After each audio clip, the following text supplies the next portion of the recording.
This is your one chance, and your one chance only, to be honest with me. Is there something in there you're not supposed to have? Yes. You got more than 25 pounds, Chief. Should have just used your turn signal, Bubba. No, right where I'm supposed to. Transporting illegal pharmaceuticals across an Arkansas highway is a dice roll that is not in your favor. There are hard-nosed Arkansas troopers who are out there 24 hours a day, 7 days a week, looking to clear the roads of that behavior. All it takes is one bad roll with a misdemeanor mistake while you're driving to find a canine at your car, letting the trooper and you know that what you have inside of the vehicle is a no-no. This is one of those. 121, let me know where you need me at. I-71, 1024. Go ahead. 176 eastbound, Missouri, Edward John 7, Henry 4 Young, EJ 7, H4Y on a black Suburban.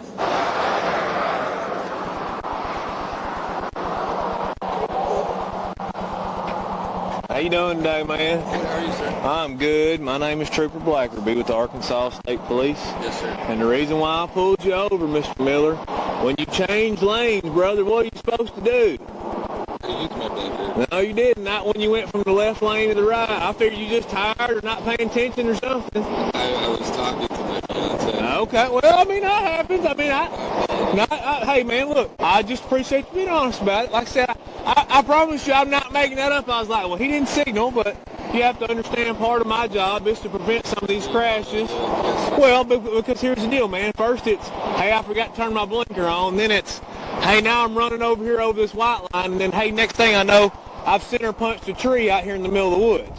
Do you see the problem? Here's something that's really interesting. Most people don't realize that the average person, if you drive 1 mile, making turns and stopping on your way to the grocery store, let's say, most people commit at least one infraction, and most people don't even realize that they're doing it. And usually it could be the lane change and the amount of time it takes that you have to have your signal on before you change your lane. Simply ask yourself right now, in a business area or a residential area, what's the distance in your jurisdiction that you should have your turn signal on in order to make a lane change? And most people don't know the answer to that. And there is very likely a rule in your jurisdiction for that simple thing that most of us do every single day. I don't know why this car was stopped. I'm sure the trooper has a reason. There's a safety thing that I mentioned is that when an officer calls out the car stop after they stop the vehicle and have activated their lights, the practice that I believe is the safest is to call it out before you stop, because there have been documented incidents where a person bails out of the car and engages the officer before the officer gives out their radio traffic. The only way that they can know that something's going on is the fact that the dispatcher has GPS, but they have to know that something has happened. Projecting the stop and calling it out prior, best practice. I noticed that the trooper was doing his thing and he printed the vehicle as he was walking up. A lot of people ask when the officer touches the vehicle why they do that. You print the vehicle takes off in a pursuit, you recover it in another location. You know for sure that the officer or trooper had contact with the vehicle. Even if they take the license plates off, the prints are there. What do all those usually equal? You're either A, distracted because you just admitted you work and you're on the phone, or B, you're sleeping and you're about to have a crash. So, you are from Yuma, Arizona. Okay, and what is this? That's the rent. Okay, where's the actual paper where you rented it? That's everything. This just like a shit. Everything they gave me, sir. There should have been something else inside of. There wasn't anything else. That was it. Okay. I just got off the phone with it. Okay, where did you rent it at? In Tulsa, Oklahoma. In Tulsa, Oklahoma. Okay. All right. You don't have like an email or is it rented in your name? Yes, sir. Okay, I'll hop out real quick. Let me see it. You can bring your phone with you. That way I'm not reaching across here and all that. You don't have any weapons on. You're not like that, right? Okay. All right, hop out right quick. Yeah, just come on.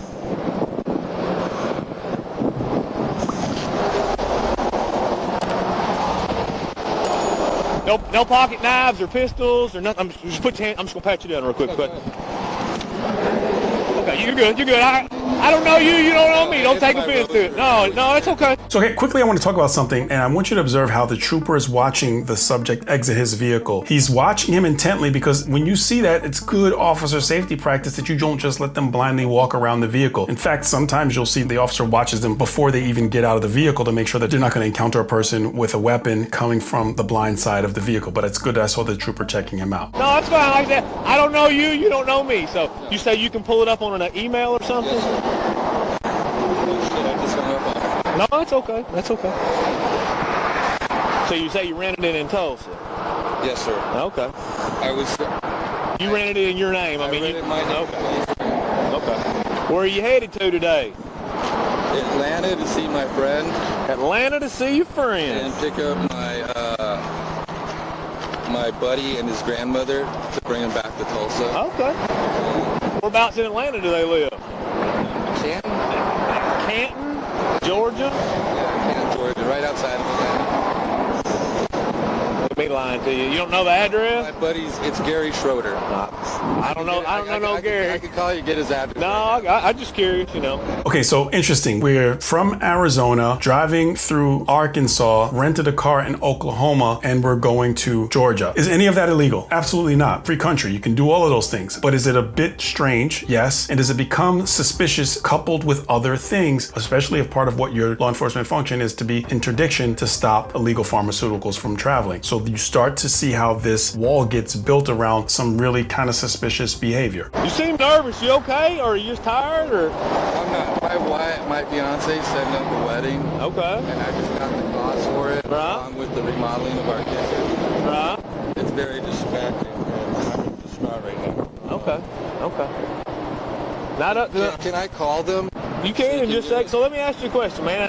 Like I said, you just seem real nervous to me. Your hands are shaking stuff. You sure you're okay? Oh, I've been drinking coffee like crazy. Okay. No. Nothing illegal in your car today? Nothing, sir. No guns? Nothing like that, okay? Any? I don't get. I'm 53 years old. Okay. I've got kids going to college. I have to ask. No, sir. No, sir. No, sir. No, sir. Okay. Does everything in this car belong to you? Yeah, it's just my suitcase. Okay. It's evident by now that this officer knows a little bit more than he's letting on to. And while this is a very smart tactic for gathering information from a suspect, when it comes to strangers on the internet, access to your personal information is the last thing you want. You see, every year, millions of people have their confidential information leaked online. And as we speak, there are possibly hundreds of websites trying to sell your information. And that's on top of all the places where your data is already exposed and there for the taking. However, Incogni works by scraping the internet to find out exactly where you're exposed and immediately sends takedown demands to help wipe your information from the internet within days. And setting up an account is as simple as registering and authorizing them to work on your behalf. And once you've done that, Incogni will go to work to start scrubbing all your information from these websites. And often there's a lot more information out there than most people realize. Plus, with their Unlimited Plan's new custom removal feature, you can request specific links and Incogni's team will take care of them for you. And I know just how dangerous having your information out there can be, because a few years ago, I had someone impersonate me and try to extort a close family member of mine. So take your personal information back with Incogni and use code Sergeant Curtis by scanning the QR code, or go through the link below and get 60% off an annual plan. Would you consent to let me search your car? Really? I'm just asking you. You have every right to say no. I'd rather just. Okay, that's fine. So here's the deal. I tell you what. I got a dog, okay? I'll run him around your car real quick. If he alerts to the odor of narcotics, I have probable cause to search it. If not, you be free to go. We'll get you going, okay? So here's what I'm gonna have you do. Come. Can you listen Yeah. to this? No, come on.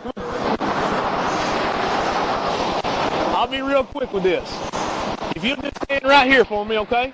He bites. I just don't want him to bite you. That's fine. But everything in there is yours, correct? Okay.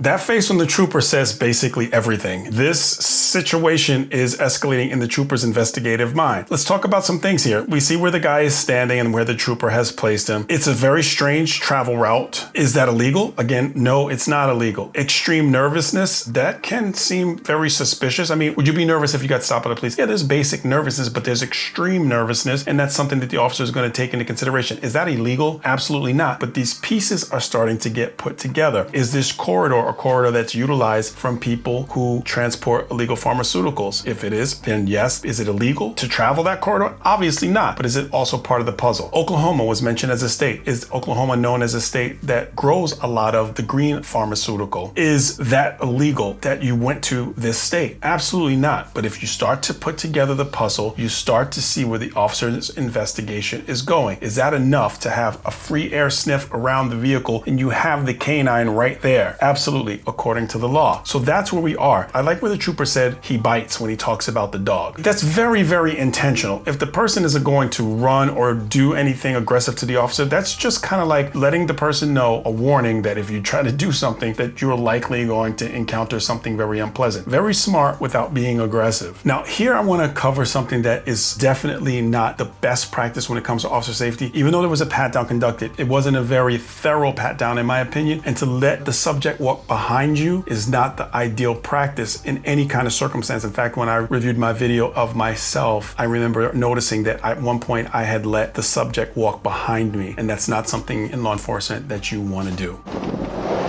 Hey man, stand back over there. Back up. Ooh, you'll find it. You'll find it.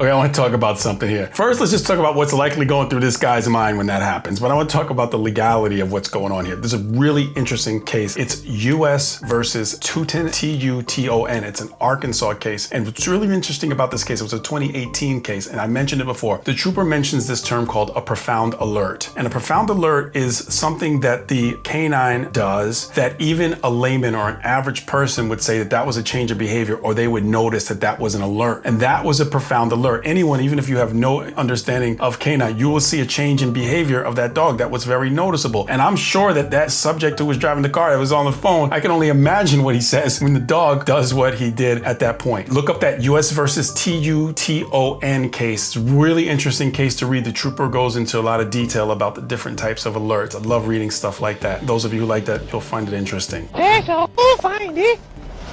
Oh yeah, go find it. Dwinger.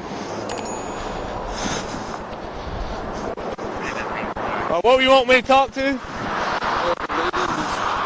was going to get the number so I could give it to her. Okay, so here's the deal, okay? Dog alerted on your vehicle, okay? So that gives me probable cause to search it.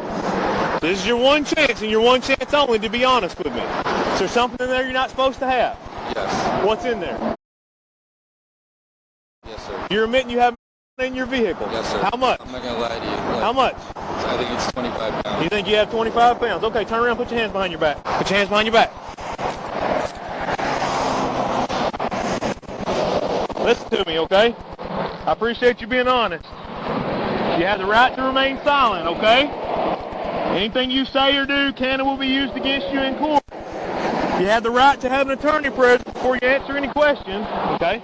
You can't afford an attorney. One will be appointed to you by the state of Arkansas at no cost to you. Do you understand that? Okay, I'd like to talk about Miranda here because a lot of lay people and sometimes even officers have challenges understanding about Miranda. Miranda is if a person is in custody and you are asking them questions about a specific crime. In custody, custodial is the key. But here's where it is very, very interesting. It's whether the person or a reasonable person would feel that they were in custody under the circumstances. So let's talk about some things that can come into play where the person would feel like they're in custody. There's a prosecutor side and a defense side. So the things that are in favor from the prosecution side that would make a person not feel in custody. He's not in handcuffs at first. He's in this open field and the officer has never told him he was under arrest and there's not a whole bunch of officers surrounding him. This is an investigative detention. The defense side, they're always going to operate from would a reasonable person feel like they were free to leave under the circumstance. One of the things they're going to take into mind was that the person was moved. Within reason, you can move people. But what about the questioning that was asked? I'm going to give you one chance and one chance only. Under those circumstances, would a reasonable person feel that they were in custody and not able to leave? Maybe. But again, I think that this trooper is really on pretty solid ground where it gets a little bit closer when he asks about the 25 pounds. Still likely on good ground, but again, we're starting to get close to where a reasonable person's not going to feel like they were able to leave and that this becomes a custodial interrogation. And what could potentially happen is that 25-pound response could be vulnerable to suppression. And I'm not saying that that is here, because remember, we're just looking at this dash cam, and there's a lot of other things that come into play. But the most important thing I'd like you to take away from with Miranda is, would a reasonable person feel as though they were free to leave under the circumstances? There are a lot of different variables. It's the totality of the circumstances. That's your money? That's my money. Okay. Car keys, where are they at? They're in the car. Which pocket? Okay. All right, so I'm gonna put your money. How much money is here? Like 7 grand. 7 grand? Okay. We're gonna put said 7 grand back in your pocket, okay? Is it illegal to carry $7,000 in US currency in your pocket? It is not. But does that also lead to parts of the puzzle? And 7 grand for those from other countries, that's $7,000. Grand is just meaning 1,000. Is that illegal? No, it's not. But when you put all the pieces together, it seems to be more suspicious. Now I'm gonna say something else about a pat down. $7,000, pretty significant bulge that would be inside of a person's pocket. During the pat down, did the trooper notice that? And could that be also confused for being a small type of firearm? I'm not suggesting that the trooper missed anything on the pat down, but $7,000 is a pretty significant bulge. 10-15, please start reaching. Yeah, 438. 4 cases in the back, so 4 cases? Yes, Just 25 pounds? I'm not sure. That's what they told me. Okay. Hang on. They told you it was 25 pounds? Yes, sir. Okay. Do you want to answer my questions? I'm not afraid to. Okay. All right. Have a seat. Shit. Okay. You're too old for this. Okay. Fair enough. Okay. So how much you getting paid? Is that 7,000 your payment? No, that was for expenses. For expenses during the trip? Mm-hmm. Okay. So they told you there was 25 pounds in there? That's what they told me I was picking up. Yes. Okay. And you picked it up where? In Oklahoma, and you were going to take it to where? I've just taken it to Atlanta. They were switching cars at me. You're a pretty nervous human being, you know that, right? And I've been doing this a long time, brother, okay? I'll be back with you in a minute. I'll be back, hang on.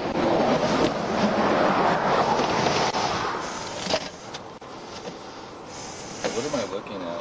Huh? What am I looking at? A felony?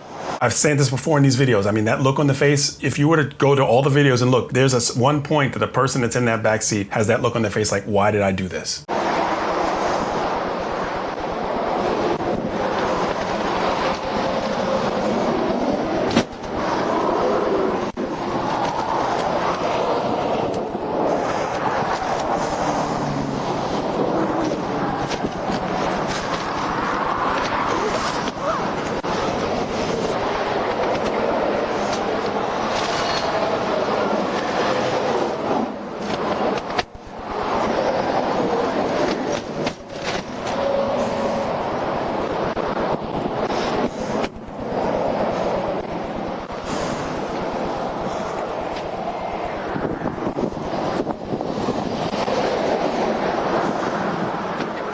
You got more than 25 pounds, Chief. Huh? Do what? They told me. That's just what they told you? Yeah. So they gave you that 7 grand, Mr. Miller, for spending sir. money? Yes, sir. They did? Yes, sir. They weren't gonna let you keep any of it? I assume, I don't know, maybe when I got there, Yeah. What were you supposed to do when you got there? just give them the card. And how were you supposed to get back home? They were going to give me a plane ticket. And fly you back to Arizona? Yeah. Can't beat that dog's nose, dude. You know what I mean? Will be 1038. Why was he in the front, not the back, though? Do what? Why do you alert in the front, not the back? Well, you not see where his head went to begin with? Right there at your fender well? Oh, was it? Yeah. No, I just saw him at the front door. Yeah, well, you also got to think you just had that window rolled down, too. So where's the most air coming out of that car at? You're right. I know. You know how many thousand pounds of that dog's found? Oh, I can only imagine. Yeah, a lot. They've got a huge load coming. They do. Yeah. Tell me more. Work with me. Well. I'll give you the whole thing. Yeah? We'll see what we can do, man. I'll give you the chance to help you. They're going to have 300 or 400 a week going through here, starting the week after next. Plus, there are other lanes. Through other ways? There are other lanes that they use. Oh, I know there's other lanes they use. From Oregon, California. surprised they don't tell y'all to stay out of Arkansas, right? Huh? What'd you say? I said, I'm surprised you hadn't been told to stay out of Arkansas. Yes, stay out of Arkansas if you're going to do that. I was driving a school bus at that time. Driving a school bus? Yeah, it was for credit for Arizona State. Yeah? And it was in the hood. And one day I'm dropping off these kids. They started up the bus, and I called, and cops got there. But when they busted the kid, he had an ounce of coke on him.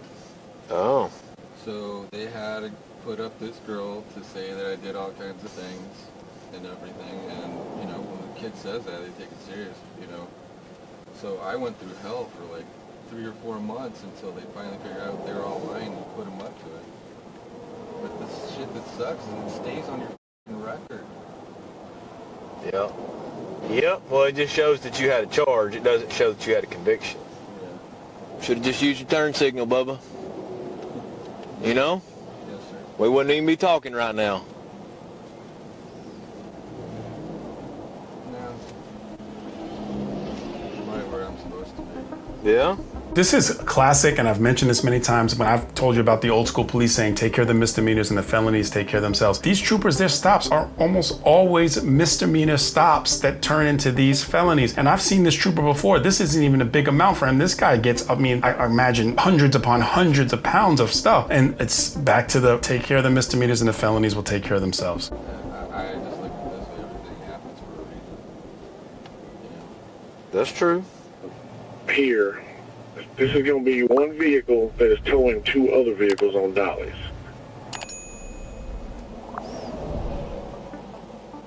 So I just gonna stop right here where the vehicle is getting towed and this guy's looking at his vehicle getting towed, and through his mind, I'm sure all of the things are flashing before when he was wondering whether or not he should do this. Anyone who's thinking about doing something like this, it's felony stupid. There's no ultimate win because eventually you will get caught. Eventually, one lane change turn signal violation can lead to a life-altering event. This guy seems like a nice enough guy and he's electing to do something that's illegal. Even if you feel like that green stuff should be legal, and I know a lot of people do, if it's against the law, why risk it? There are other ways to go about it. The original video, which is pinned, and I've done quite a few of their videos. I don't have the official report here, but I'm just gonna read off this, and it's pinned if you'd like to look to what they have written here. And it's Arkansas police activity. And it says that the subject was arrested for possession of controlled substance with purpose to deliver and possession of paraphernalia. Felonies over trying to do something and being slick. It's never ever a win. Ultimately, people will get caught. There's just too many ways that you're going to risk your freedom for something that's not even worth it. Do the right thing. Which leads me to today's coin because it's about integrity. This is a very interesting coin. So this coin is from the United States Police and Fire Championships. Commitment, camaraderie, competition. That's that side. And there's this side.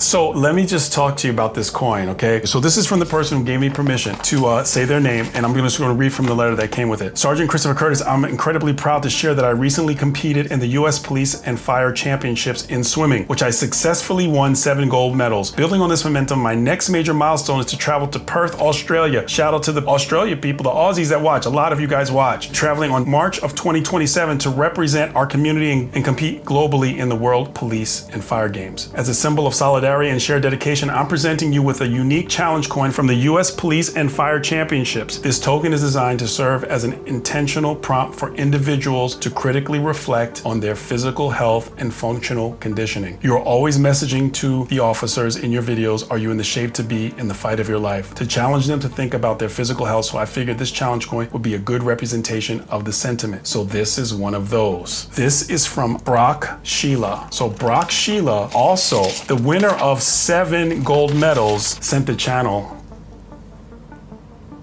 one of his gold medals. So on the podium that he received this medal, he sent a gold medal to the channel.